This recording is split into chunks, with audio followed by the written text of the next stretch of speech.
Bienvenue pour ce nouvel épisode de podcast avec Zérus et moi-même. On espère que vous êtes en forme et que vous allez bien. Et aujourd'hui, euh, on va parler d'une opportunité business qui te permettra de te mettre à l'abri financièrement pour le reste de ta vie. Cette opportunité, c'est Xerus qui me l'a montré et c'est ce dont j'ai envie qu'on parle aujourd'hui. Pourquoi est-ce qu'on va parler de ça aujourd'hui? Parce qu'en fait, je vais juste faire une mini intro avant de partager le sujet pour que vous compreniez pourquoi on parle de ça aujourd'hui. Parce que euh, en fait, avec Xerus, on a lancé l'année dernière une formation qui s'appelait la We Lever Academy et qu'entre-temps, on a fermé. C'est-à-dire qu'on l'a lancé, on a fait des ventes, on a eu des clients. Ensuite, on a arrêté de prendre des nouvelles personnes. On a continué, bien sûr, à délivrer notre service et à servir nos clients. Mais on a fermé, du coup, le lancement, ou en tout cas les ventes de la formation. Et on a décidé de la rouvrir cette année. Et c'est tout ce raisonnement-là que j'avais envie de vous partager parce que premièrement, ça va vous intéresser, si vous êtes dans l'entrepreneuriat, de comprendre la réflexion, la logique et comment on a évolué là-dessus. Deuxièmement, parce que si vous connaissez pas l'opportunité business qu'on va vous partager, même si évidemment, on vend, nous, derrière une formation pour aider les personnes à se lancer dans cette opportunité-là, c'est une opportunité qui vraiment, je pense que tout le monde devrait la connaître et l'avoir en tête parce que c'est rassurant de savoir que tu auras toujours du boulot grâce à cette opportunité business. Et c'est les deux raisons pour lesquelles j'avais envie qu'on parle de ça aujourd'hui. Et donc, du coup, qu'est-ce que c'est que la We Lever Academy? Qu'est-ce qu'on avait envie de faire au début? Eh bien, euh, pour ceux qui n'auraient pas encore compris ou à qui on n'aurait pas suffisamment peut-être expliqué ce qu'on fait, avec Xerus aujourd'hui, nous, on est payé à donner des conseils en marketing, en structuration d'entreprise, en coaching de dirigeants ou coaching des équipes. Bref, on aide les entreprises digitales à se développer et à devenir plus profitables, donc à faire soit plus de chiffre d'affaires, soit sans plus de chiffre d'affaires, plus de profit, soit à avoir une entreprise plus efficiente, c'est-à-dire travailler moins pour les mêmes résultats. Donc ça, c'est ce qu'on fait au quotidien. Quand j'ai rencontré Xerus, il faisait déjà ça et puis il m'a appris à faire ça avec lui. Et quand il m'a appris à faire ça, bah, Xerus, il m'avait dit que ça pourrait être cool qu'on enseigne à d'autres personnes à faire la même chose. Donc du coup, de se dire, on va créer une formation pour aider d'autres gens à être capables, comme nous, de conseiller des business et aider des entreprises à se développer, devenir plus efficients et grandir. Et on a été confronté à un problème, c'est que c'est hyper difficile d'être sûr de rendre les gens compétents comme nous, on est compétents pour aider les entreprises à grandir. Parce que finalement, ce qui fait que nous, on est compétents pour aider les entreprises à grandir, eh bien, c'est un mélange de plein de facteurs, c'est un mélange d'une grande expérience. Si je prends, et, parce que je pense que je serais plus à même à parler de toi, Xerus, plutôt que tu le fasses sur toi là-dessus, mais c'est que Xerus, il a j'allais dire cette chance, c'est pas une chance, hein, c'est son le travail depuis 5-6 ans, de mettre le nez dans plein de business, de conseiller plein d'entreprises, de conseiller plein d'entrepreneurs. Et ce qui fait que du coup, bah, il a cette grande vision où il voit les entreprises qui réussissent et toutes les entreprises qui réussissent, quels sont leurs points communs. Il voit les entreprises qui échouent, quelles sont les erreurs communes. Donc forcément, quand un nouveau client vient nous voir et nous dit, bah, j'ai besoin d'aide pour faire ça, bah, on a un panel de d'expérience qui nous permet du coup d'aider en disant bah ceux qui en tout cas tu as envie de faire ça, ceux qui ont fait ça, ils ont fait comme ça, comme ça, comme ça. Il y a des chances que si tu fasses comme ça marche mieux pour toi que ce que tu fais aujourd'hui. Donc du coup, ça c'est notre job au quotidien. Et on s'est rendu compte que c'était compliqué de former les gens sur ça parce que oui, il y a des outils à apprendre, mais il y a aussi beaucoup de choses qui mettent du temps à comprendre et à connaître. Et c'est une des raisons pour lesquelles on a fermé la We Lever Academy qu'on avait lancée parce que parce qu'on s'est rendu compte que même si on donnait tous nos outils et tous nos schémas de pensée, eh ben, pour que quelqu'un qui n'y connaisse rien l'intègre et développe le même schéma de pensée, la même façon de voir les choses, bah ça peut des fois prendre plus de temps que ce que l'on aimerait. C'est-à-dire que nous, le transmettre, ça peut se transmettre assez vite, hein. En 3 à 6 mois, on peut transmettre tout ce qu'on sait. Mais pour quelqu'un l'intègre, bah, selon une personne ou l'autre, ça va prendre plus ou moins de temps selon ton, ton vécu entrepreneurial, etc. Et entre-temps, on s'est rendu compte du coup d'autres choses. On s'est rendu compte que on a recruté une assistante virtuelle. Et l'assistante virtuelle qu'on a recrutée, eh ben, elle avait naturellement des prédispositions, des compétences humaines. Des compétences humaines. Euh, En plus de ça, on l'a drivé un petit peu, c'est-à-dire qu'il y a eu des petits, bah, comme n'importe quelle collaboration ou comme n'importe quelle relation, même une relation de couple, etc. Il y a des tests, il y a des erreurs, il y a des moments que ça marche pas très bien. On a corrigé. Elle avait des bonnes compétences humaines aussi pour apprendre. Et en fait, on s'est rendu compte que euh, quand tu es assistant, quand tu es un assistant virtuel, quand tu es un bras droit, quand tu es quelqu'un qui vient aider, Eh ben, c'est beaucoup plus facile parce que du coup, t'as pas la même posture. On te demande pas d'avoir les solutions, on te demande pas d'avoir forcément les réponses au début, on te demande pas d'arriver avec plus de savoir que l'entrepreneur. On te demande juste d'être capable de pouvoir l'aider et d'être assez intelligent pour comprendre ce qu'il dit, comprendre ce qu'il veut et faire ce qu'il veut et l'aider. Et en fait, on s'est rendu compte qu'en commençant en tant qu'assistant virtuel, ça, c'était quelque chose que n'importe qui pouvait faire. Parce que être assistant, ça te permet de pouvoir aider sur des tâches que tu ne maîtrises pas au début. Et d'ailleurs, c'est ce que moi-même j'ai fait quand on a commencé à bosser avec Xerus ensemble. Bah, il y avait des endroits où j'étais pas du tout compétent et où j'avais envie d'apprendre. Et donc j'étais plutôt en mode montre-moi comment tu fais, dis-moi ce que je dois faire. Et le jour où je me sentirais capable de le faire seul, bah, j'aurais développé la compétence dessus. Et en fait, ça, on s'est rendu compte que c'était trop puissant parce que c'est ce que toutes les entreprises ont besoin. En tout cas, il y a un besoin là-dedans que toutes les entreprises ont, c'est d'avoir des gens qui peuvent avoir confiance, à qui on peut déléguer sereinement. Et qu'il y aurait toujours du boulot pour ça, parce qu'il y a toujours des entreprises qui grossissent, et puis plus on grossit, plus on a de choses à faire, et donc plus on a besoin de déléguer. Et au fur et à mesure qu'on prend de l'expérience, potentiellement, plus tard, on peut passer dans un deuxième temps, le jour où on se sent prêt, qu'on a suffisamment de vécu, d'expérience, d'habitude, sur passer dans du conseil. Et donc ça, c'est le sujet dont j'ai envie qu'on parle, et je vais te dire ce sur quoi je veux tes retours, Xerus, et là où je veux que tu nous partages du coup des choses à ce sujet, mais... euh, évidemment, on est biaisé en parlant de ça parce qu'on a décidé de lancer notre We Lever Academy pour aider les personnes à devenir des bras droits pour d'autres entreprises. Donc, forcément, on est un peu biaisé là-dessus. Mais honnêtement, si vraiment on met de côté le fait que nous, on vend une formation là-dessus, je trouve que c'est vraiment quelque chose sur lequel Xerus, il en était convaincu dès le début et il me le disait, il me le disait que quand tu as ce métier-là, tu manques plus jamais d'argent de ta vie parce que tu auras toujours des gens qui ont besoin d'aide. Même si tu n'as pas les connaissances qu'ils ont besoin, au minimum, ils auront besoin de temps. Ils auront besoin que tu les remplaces sur des actions pour qu'ils puissent s'occuper d'autres choses. Donc, c'est quelque chose où il y aura toujours du boulot. C'est quelque chose où il y aura toujours de la demande. Et, et en fait, je trouve ça génial de regarder ça dans ce prisme-là. Et ce que je veux qu'on garde en tête, c'est qu'une entreprise aujourd'hui, elle a besoin de quoi? N'importe quel entrepreneur, n'importe quel chef d'entreprise, n'importe quel business, il a besoin de deux choses. Pas 10, deux. Premièrement, et c'est ce sur quoi on s'était consacré au début, premièrement, il a besoin de, de quelqu'un qui est plus avancé que lui pour lui permettre de débloquer sa situation et d'aller plus vite ou plus loin. Ça, c'est notre job aujourd'hui, ce pourquoi on est payé avec Xerus. On peut former des gens sur ça, mais il y a des fois, il y a des gens pour qui ça va mettre trop de temps parce qu'ils n'ont pas le vécu, ils n'ont pas l'expérience, ça va mettre du temps et ça va être compliqué. Ou même eux, même s'ils ont les outils, ils ne se sentent pas légitimes. Ils n'y croient pas parce qu'ils les ont appris, mais ils ne les ont pas vécu, expérimentés. Et les entreprises ont besoin d'un autre job sur lequel ils ont toujours besoin, c'est de la main-d'œuvre, des gens en qui ils peuvent avoir confiance, à qui ils peuvent dire, tiens, fais ça pour moi. Et je sais que si je te l'ai dit, ça va être fait. J'aurai pas besoin de regarder, je serai serein et je peux du coup me concentrer sur autre chose. Et ce qui est bien, c'est que ce deuxième job-là, il y en aura toujours besoin. Et, et il y aura toujours de la demande pour ça. Donc, j'avais vraiment envie qu'on parle de ça aujourd'hui. Tu as sûrement plein de choses sur lesquelles tu as déjà envie de rebondir, mais je vais te donner juste quelques points aussi sur lesquels j'aimerais que tu rebondisses après, mais je pourrais te relancer dessus.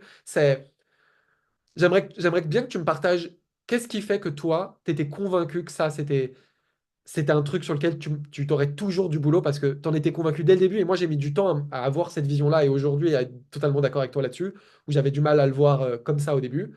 Euh, j'aimerais que tu donnes aussi ton avis sur à quel point c'est essentiel, mais aussi à quel point je pense que ça peut être dégradant des fois de se dire oh, je vais juste être assistant au bras droit. Et en fait, toi et moi, on ne trouve pas ça du tout dégradant parce que toi et moi, on le fait pour des boîtes, on aime ça. Donc, j'aimerais bien aussi avoir ton retour là-dessus de comment toi tu vois ce poste-là et pour que d'autres gens puissent le voir aussi comme ça. Et puis après, te laisser rebondir sur tout ce que tu veux rebondir. Merci pour cette intro et ces explications. Euh, ouais, il y a plein de choses sur lesquelles je peux rebondir. Du coup, pour répondre à ta première question, en fait, tout dépend de ce que tu cherches par rapport juste à la vision, au fait de trouver le fait d'être bras droit dégradant. Euh, je trouvais ça au début aussi un peu dégradant, dans le sens où c'est pas moi qui suis mis en avant, c'est les entrepreneurs. Parfois, les entrepreneurs euh, prennent mes conseils et se les approprient. Donc ça, c'est aussi quelque chose qui peut être gênant. Mais en fait, ce que j'ai compris avec le temps, c'est qu'est-ce que tu, qu'est-ce que je veux, qu'est-ce que je recherche à travers cette opportunité. Est-ce que c'est le statut, être un entrepreneur qui réussit, ou est-ce que c'est vivre une belle vie, faire ce que j'aime, avoir du temps pour moi et faire vraiment des choses qui m'épanouissent et qui me font grandir. Si je recherche ces choses-là, je pense que on s'en fout limite que ça soit dégradant, puisque je fais ce que j'aime à la fin. À la fin de la journée, moi je dors bien, moi je suis heureux, euh, j'ai du temps libre pour ce que je veux et je passe du temps avec mes proches, tu vois. Et j'ai assez d'argent pour les aider. Donc à la fin de la journée, je m'en fous de ce que les autres perçoivent, puisque j'ai les bénéfices que je recherchais, tu vois. Ouais. Donc à partir de ce moment-là, où j'ai compris ça, j'ai accepté ça et j'ai plus trouvé ça dégradant en fait, puisque en étant bras droit, tu as tous les bénéfices sans tous les inconvénients d'être entrepreneur, tu vois. Tu es dans une structure où tu peux développer des projets et avoir un effet de levier sur les projets et t'éclater, mais t'as pas tous les risques associés. Et le soir, tu dors et tu perds pas d'argent, tu vois. Donc, ouais, ça c'est pour répondre à la première question. Moi, c'est ce qui m'a aidé en tout cas, à pas me sentir moins que les entrepreneurs en fait, puisque en vrai, je suis pas moins. C'est Et en juste plus, un choix de carrière différent. sur ce sujet-là, j'ai l'impression, en tout cas moi de l'extérieur, euh, ok, tu seras jamais autant affiché que les business que tu aides à accomplir, mais tous les business que tu aides, ils te le renvoient. Enfin, de l'extérieur, je vois tous les business, tous les gens que tu aides, ils te mettent en avant dès qu'ils peuvent parce qu'en fait, ils reconnaissent ta valeur et ils savent qu'ils n'auraient pas réussi soit aussi vite ou peut-être certains même pas du tout si tu n'avais pas été là pour les aider et finalement, ils te mettent en avant et donc sous une certaine forme, la lumière, elle est quand même là un petit peu. Ouais, clairement, sous une certaine forme. En fait, quand tu es bras droit, t'es pas reconnu par le grand public, mais tu es reconnu par tes pairs et par les entrepreneurs que l'accompagnent et que t'aides, tu vois. Donc Ouais. la reconnaissance, elle est toujours là et la lumière, elle est toujours là, mais sous une forme différente, clairement. Euh, ensuite, il y a plusieurs types, plusieurs manières d'être bras droit, tu vois. Et je pense que nous, l'erreur qu'on a faite avec la première, en tout cas, je sais pas si c'est une erreur, mais le, ouais, je vais appeler ça une erreur. L'erreur qu'on a faite avec la première version de la Wellever Academy, c'est que on a pensé que les gens devaient commencer par donner des conseils, tu vois. Et en fait, donner des conseils, ça vient dans un second temps, puisque faire de l'opérationnel, dans un premier temps, c'est quelque chose où tu es sûr qu'il y a tout le temps un besoin, parce que pour chaque projet, il y a besoin d'opérationnel. Et c'est facile. Et tu peux apprendre si tu sais pas. Genre, tu regardes des tutos, tu te formes, tu passes du temps et t'apprends, tu vois. Une fois que tu fais de l'opérationnel, là, tu peux transitionner vers du conseil si tu le veux, tu vois. Dans un second temps, pour déplafonner tes revenus, pour aller encore plus haut dans tes revenus et commencer à gagner peut-être 10 000 par mois, tu vois. Mais c'est dans un second temps, une fois que tu as prouvé que tu étais bon dans l'opérationnel, que tes clients sont contents, etc., tu vois. Donc, il y a deux temps, il y a deux phases de cette opportunité, deux phases de cette carrière, tu vois.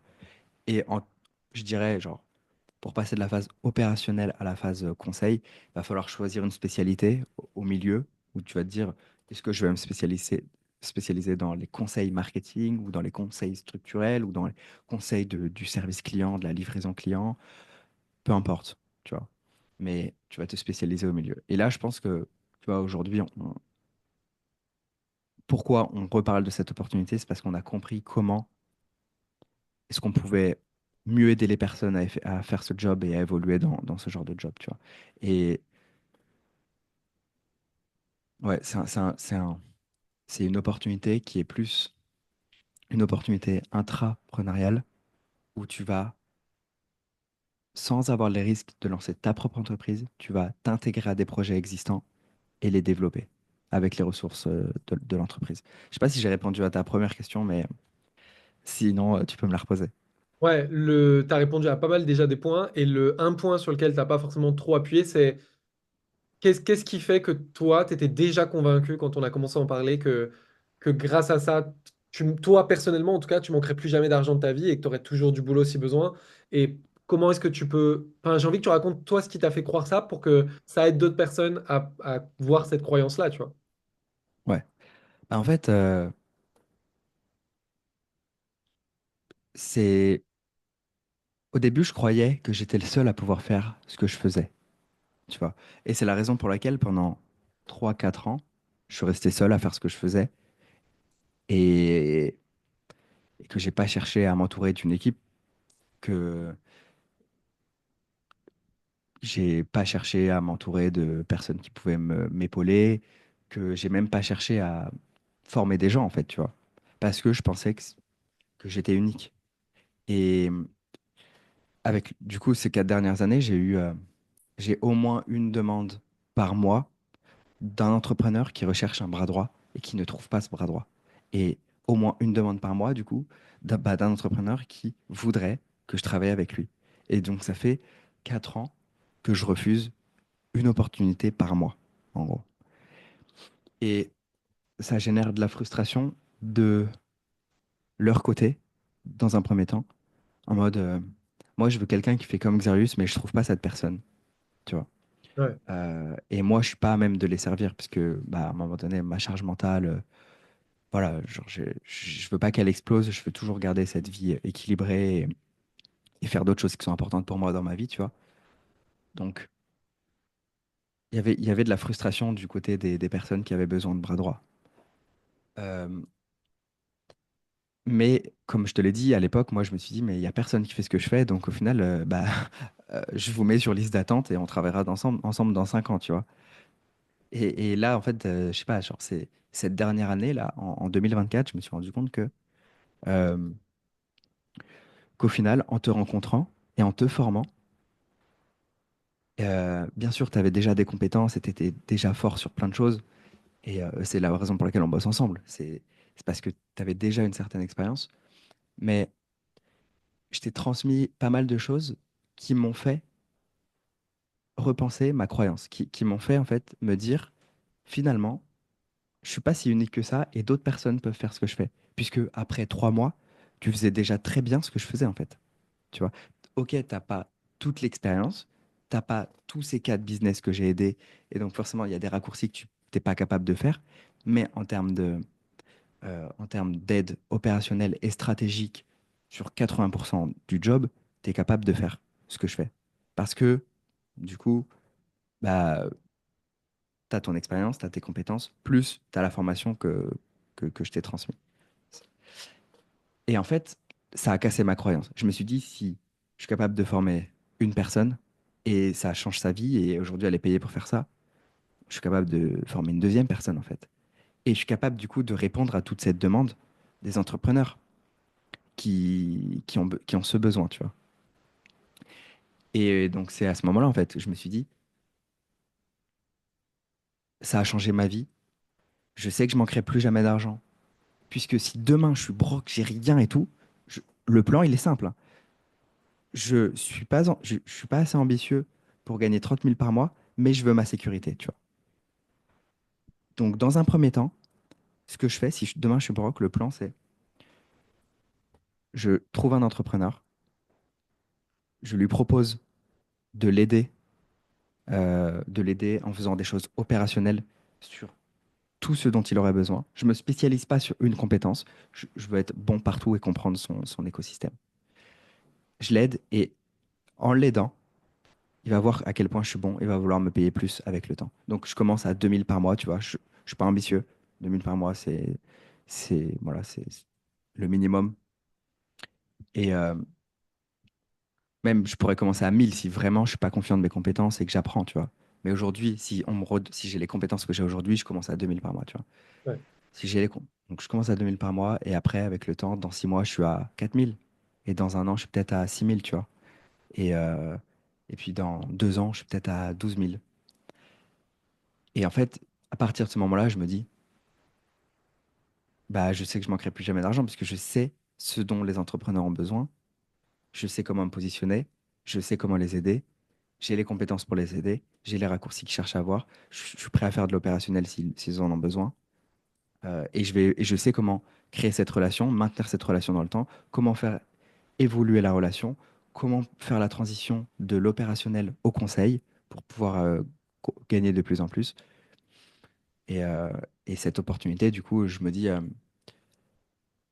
ça a tellement changé ma vie que c'est cool si d'autres peuvent en bénéficier, tu vois. Genre littéralement, je suis passé de quelqu'un qui, en business en ligne, qui avait du stress sur les épaules, qui faisait du contenu tous les jours, qui avait des revenus en dents de scie, à mes revenus sont stables, récurrents, je travaille que sur ce que j'aime, dans des projets qui m'éclatent, avec des gens que j'apprécie. Euh, et au final, c'est là où j'ai pu voyager, commencer à investir et faire des choses comme ça, tu vois. Donc, je me dis, il y a de la demande. Je- les gens que je vais former, genre, je suis pas en concurrence avec eux, puisqu'il y a tellement de demandes. Donc, pourquoi pas faire croquer, tu vois, cette opportunité et la partager. Ouais. Tu vois, ça me donne envie de rebondir sur deux choses là, de ce que tu viens de partager. La première, en t'écoutant, je me suis posé la question, comment est-ce que comment est-ce qu'on sait, toi et moi, que euh, si tu donnes une mission à quelqu'un et que ça se passe bien, elle va t'en demander plus? Et je me suis dit, c'est vrai que j'avais pas cette croyance avant. Avant, je me disais, bah non, tu as beau être très bon dans ce que tu fais, potentiellement, on te demandera jamais plus. Et en fait, si vous êtes entrepreneur, vous pouvez le remarquer hyper facilement. Si vous n'êtes pas entrepreneur, je pense, vous pouvez peut-être quand même le voir. Je sais pas si vous pouvez le voir, mais en tout cas, je vais vous donner l'anecdote tout simple. Mais pour n'importe qui a déjà été entrepreneur, quand vous avez quelqu'un qui fait bien son boulot, vous lui demandez quelque chose et il fait bien son boulot, t'as qu'une envie, la prochaine fois que tu as quelque chose à déléguer, tu as envie de lui donner à lui et pas à quelqu'un d'autre parce que il te le fait bien, tu as confiance et le boulot sera bien fait. Et du coup, tu vas rajouter des tâches comme ça, petit à petit, et au bout d'un moment, ton freelance, ton employé ou la personne qui bosse pour toi et qui t'aide, ton bras droit, bah, il va avoir une liste énorme et il va arriver à un stade où il y a trop de trucs et du coup, il va falloir choisir qu'est-ce que je lui donne et je vais lui donner ce qui est le plus important. Et en fait, on va lui faire grossir comme ça et c'est vrai qu'aujourd'hui, ça, c'est évident pour moi. Donc, forcément, moi, ça me parle quand tu dis je bosserai pour quelqu'un, il me donnera des missions, ça va bien se passer, donc il va m'en donner plus, puis plus, puis plus. Et, euh, et je sais pas si c'est évident pour tout le monde. Du coup, en l'expliquant comme ça, je pense que ça sera un peu plus évident pour tout le monde. Et il y a un deuxième point sur lequel j'ai envie de rebondir aussi, c'est euh, tu disais que si tu devais bosser pour quelqu'un demain, bah, tu as aujourd'hui les compétences, tu sais comment te comporter, tu sais ce que les gens veulent et quelles sont leurs attentes pour faire en sorte de leur apporter de la valeur pour eux et du coup être de plus en plus utile pour eux et donc que tu sois de plus en plus payé en retour. Et du coup, ça me permet de rebondir sur les gens pourraient se dire, bah tiens, c'est pour être bras droit ou assistant ou quoi, je peux le faire tout seul, du coup. J'ai pas besoin d'une formation. Et sans chercher forcément à. Là, le but, c'est pas. On n'est pas sur un podcast de vente, tu vois. L'idée, c'est pas de vendre notre formation, mais c'est juste d'être honnête et transparent de manière un peu plus générale, un peu plus détachée, sans être à l'intérieur de notre formation, de qu'est-ce que ça change qu'est-ce que nous, on a compris qu'on n'avait pas compris. Peut-être que vous le savez déjà et vous n'avez pas besoin de notre formation, et tant mieux pour vous, mais qu'est-ce que nous, aujourd'hui, on a compris, qu'on met dans notre formation, qu'on n'avait peut-être pas compris il y a 3 4 5 ans en arrière, et que si on avait su ça plus tôt, ben, on serait allé plus vite là où on en est aujourd'hui. Tu as des trucs qui te viennent que Mm. tu as envie de partager sur ça? Ouais, la première chose, c'est ça. En fait, tu prends une personne qui gagne 2000 par mois. Comment ça se fait qu'elle n'est pas à 20K par mois, 20 000 par mois? Bon. Parce que peut-être qu'avec les mêmes compétences, exactement les mêmes compétences, elle serait à 20K par mois. Juste, la seule différence, c'est qu'elle serait dans un véhicule différent qui lui donnerait plus de levier sur ses compétences. Et en fait, la première chose, c'est comment on fait pour repérer les bons partenaires avec qui travailler. Tu vois, il y a 1 million de choses à savoir et qu'on a intégrées, tu vois, euh, qui nous permettent de savoir, ok, ça c'est red flag. Cette collaboration, c'est pas le type de collaboration qui va permettre qui va nous permettre d'évoluer. Voilà. Ouais. Et il y a des critères, tu vois. Donc ça, parce que si t'es pas dans le bon véhicule, évidemment que tu vas stagner. Évidemment que peut-être que tes collaborations vont s'arrêter. Genre, donc ça, c'est la première chose. Donc Vraiment, là, c'est le. pour être précis sur ce que tu es en train de dire, c'est que Ouais. aujourd'hui, on sait, nous, avec l'expérience et avec les erreurs, les nombreuses erreurs qu'on a fait, d'être capable de repérer. Donc, quand tu dis collaboration, c'est un deal avec un entrepreneur et qu'il y a certains entrepreneurs où, en fait, c'est clair que son business va pas décoller et donc, forcément, s'il génère pas énormément d'argent, bah, il pourra pas te rétribuer énormément. Ou alors, tout simplement, que les qualités humaines de ce chef d'entreprise-là, bah, en fait, lui, il va jamais repartager et que du coup, tu vas te casser le cul littéralement pour son business, mais que tu seras jamais rémunéré en retour. Alors que si tu avais choisi, tu fais les mêmes compétences dans un autre business, bah, le mec qui va partager avec toi, vous allez grandir ensemble et tout le monde sera gagnant, quoi. Ouais, c'est exactement ça. C'est que tu peux être dans un véhicule où.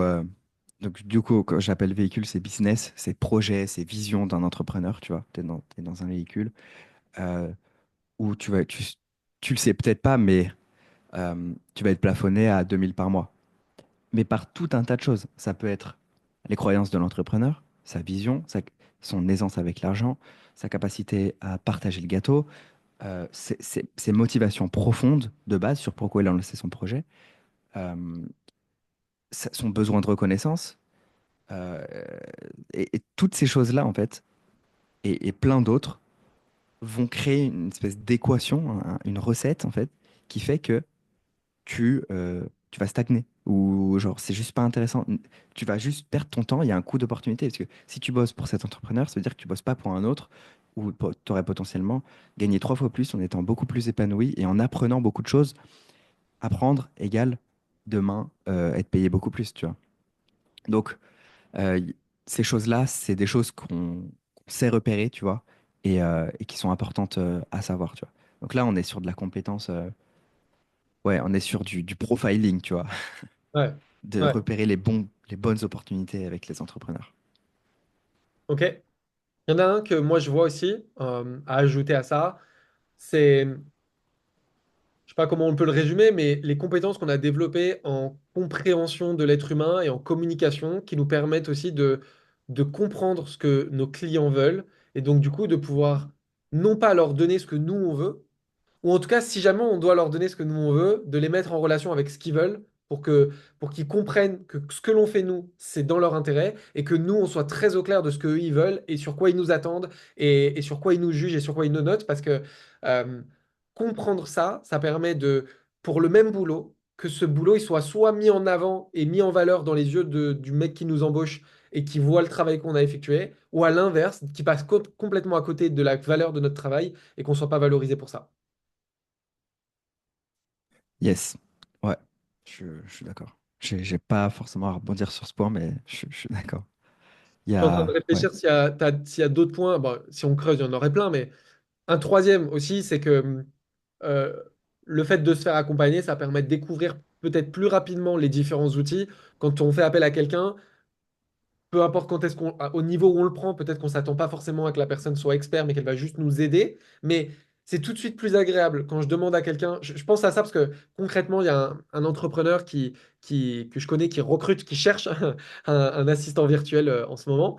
Et il me disait justement, il me disait, moi, tous les assistants virtuels à qui j'ai fait appel, dès que je demande de rédiger un email, ben, il n'y a pas la compréhension de comment doit être rédigé un email marketing, ce qui fait qu'à chaque fois, je dois repasser derrière et ça me fatigue en fait. Et donc, il dit, je ne cherche pas forcément un expert du copywriting à ce niveau-là, mais au moins quelqu'un qui comprend un petit peu. Et c'est vrai que l'idée aussi, du coup, d'être formé sur le sujet en amont de chercher son premier client, bah, c'est aussi d'avoir au moins une vue d'ensemble des différents outils dans le digital et des différentes compétences qu'il faut avoir, ce qui fait que tu n'es peut-être pas un spécialiste dessus, mais comme tu dis, tu touches un peu à tout, tu te formes un peu sur tout, et du coup, même si tu n'es pas très bon, au moins tu fais pas perdre du temps à ton entrepreneur quand il te demande quelque chose, quoi. Ouais, non, mais clairement. Euh, En fait, je suis partisan de la non-spécialisation. Euh, et ça va à l'encontre de croyances et de ce qu'on entend sur Internet. Euh,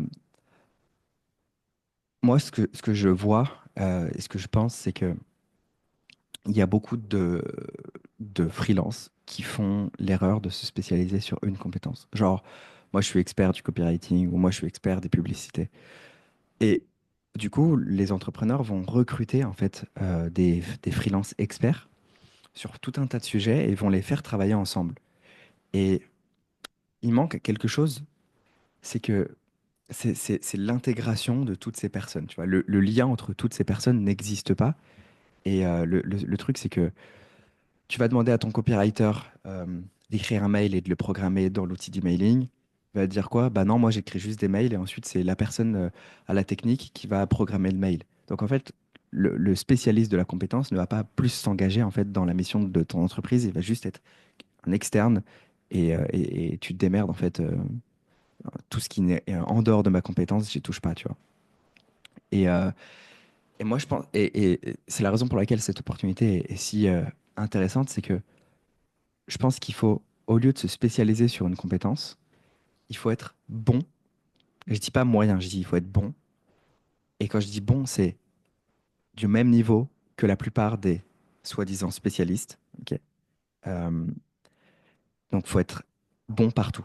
Donc, T'es bon en copywriting, t'es bon en marketing, t'es bon en publicité, tu comprends les tunnels de vente, tu comprends, t'es bon en outils, t'es bon en technique. Et donc, en fait, tu as tout un panel de compétences, ce qui fait que tu prends le système général, tu prends le business en général, t'es bon en structuration, t'es bon en gestion de trésorerie. Tu prends tout ça, t'es meilleur que, t'es meilleur que 99% des gens et même personne ne peut te battre puisque tu as des infos sur toutes les strates du business, alors que les spécialistes sont juste concentrés sur leur truc, tu vois. Et du coup, c'est là où tu vas te différencier, c'est en étant un généraliste et en étant le liant, tu vois, celui qui va faire le lien, le pont entre tous les spécialistes freelance qui sont pas vraiment impliqués pour les entreprises, tu vois.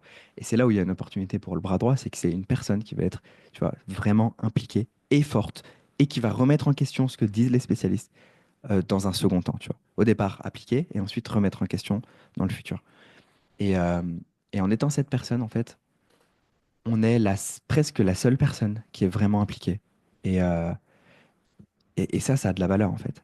Ça a énormément. Ça a plus de valeur que de payer un spécialiste, tu vois. Et en plus, on a le bénéfice, en étant bras droit, que un spécialiste peut se faire virer du jour au lendemain. Un bras droit ne se fait pas virer du jour au lendemain. Genre, il a des revenus sécurisés et il n'est pas obligé d'aller chercher des clients tout le temps, tu vois. Donc au final, c'est un bénéfice pour l'entrepreneur et pour le bras droit, tu vois. Donc c'est le meilleur des deux mondes. Ouais, c'est vraiment un poste clé qui a beaucoup de valeur. On va pas donner toute la liste de tous les bénéfices de faire ça parce on va garder le contenu du podcast digeste, mais on fera peut-être des épisodes sur le sujet en tout cas. Euh, En une minute, s'il y a quelqu'un qui veut s'intéresser de comment on peut l'aider dans cette démarche-là, qui trouve que l'opportunité est intéressante et que ça peut l'aider, comment est-ce qu'il peut se renseigner sur ce que l'on fait là-dessus? Et bah, en fait, si vous écoutez ce podcast et que vous êtes un futur bras droit qui veut se former et développer ses compétences, développer son aisance, sa capacité à créer des relations euh, fructueuses, dans ce cas, il y a un lien dans la description. Donc, tu cliques dessus, tu atterris sur une page. Et sur cette page, en fait, il y a deux options. Il y a si tu es un bras droit. Si tu veux devenir bras droit, tu t'inscris et tu vas retrouver une formation gratuite dans laquelle on va aller plus en détail sur cette opportunité.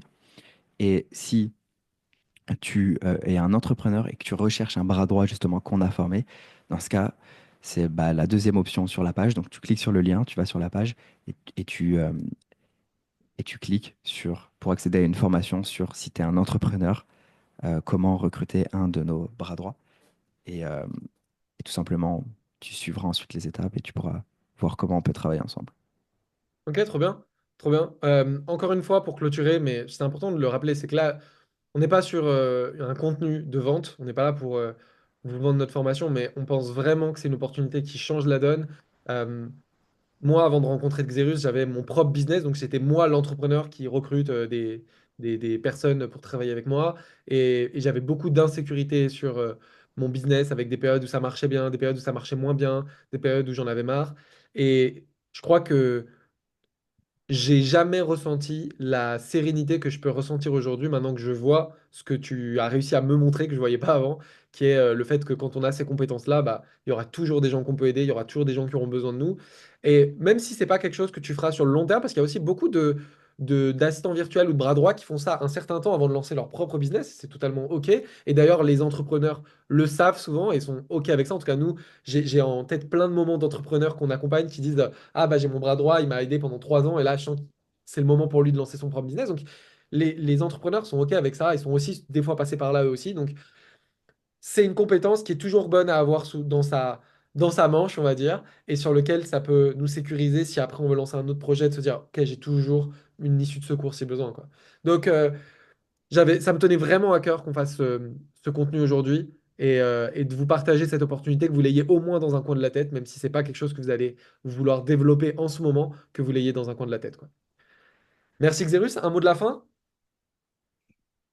Euh, ouais, merci.